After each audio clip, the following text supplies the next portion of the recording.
पूरे दुनिया में छोटे छोटे बच्चे अमेरिका और इजराइल को जो है थूक रहे हैं आज। लेकिन आज पूरी दुनिया ने देखा ईरान का एक अलग डंका बज रहा है।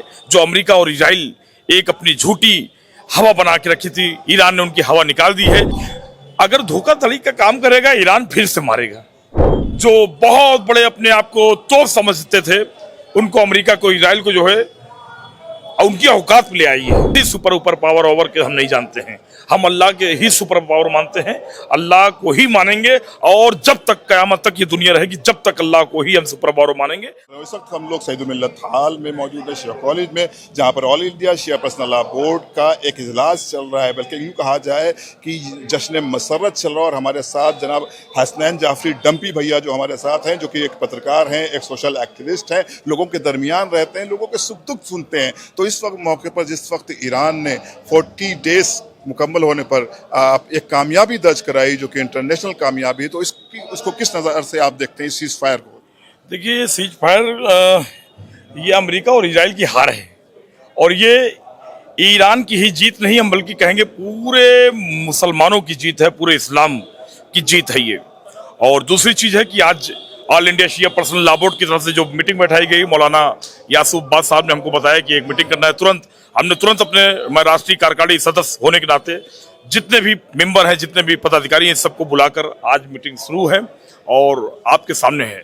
लेकिन आज पूरी दुनिया ने देखा ईरान का एक अलग डंका बज रहा है। जो अमेरिका और इजराइल एक अपनी झूठी हवा बना के रखी थी, ईरान ने उनकी हवा निकाल दी है। पूरे दुनिया में छोटे छोटे बच्चे अमेरिका और इजराइल को जो है थूक रहे हैं आज। अच्छा, क्या लगता है डम्पी भैया आपको कि जिस तरह से सीज फायर जो 2 वीक के लिए की गई है, क्या अमेरिका इन शर्तों पर बाकी रहेगा या फिर आगे भविष्य में भी धोखा देने का जैसे पहले भी कर चुका धोखाधड़ी का काम करेगा? अगर धोखाधड़ी का काम करेगा ईरान फिर से मारेगा। और ईरान को जो है देखिए, अब अगर ये सीज फायर हुआ है तो ईरान की शर्तें अमेरिका ने मानी है। ईरान ऐसे नहीं जो है सीज फायर कर लिया है, अमेरिका और इजराइल ने इनकी शर्तें मानी है।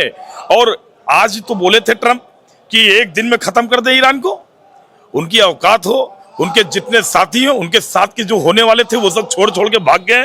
कोई ट्रंप के सामने कोई अगल बगल नजर आ रहा हो तो बताइएगा।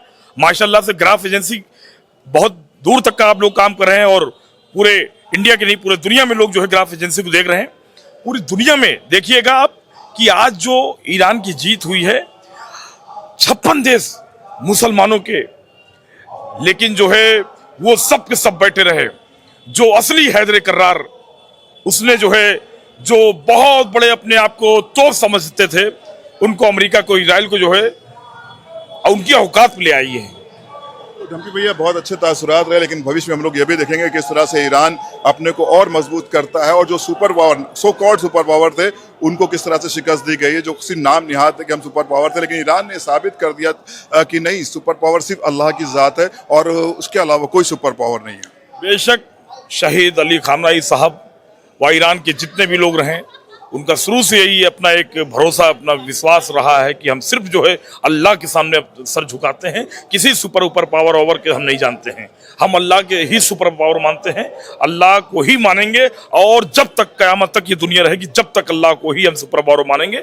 और अल्लाह के अलावा किसी को सुपर पावर ईरान नहीं मान सकता है और जो असली मुसलमान होगा वो किसी सुपर पावर ओवर को नहीं मानता है।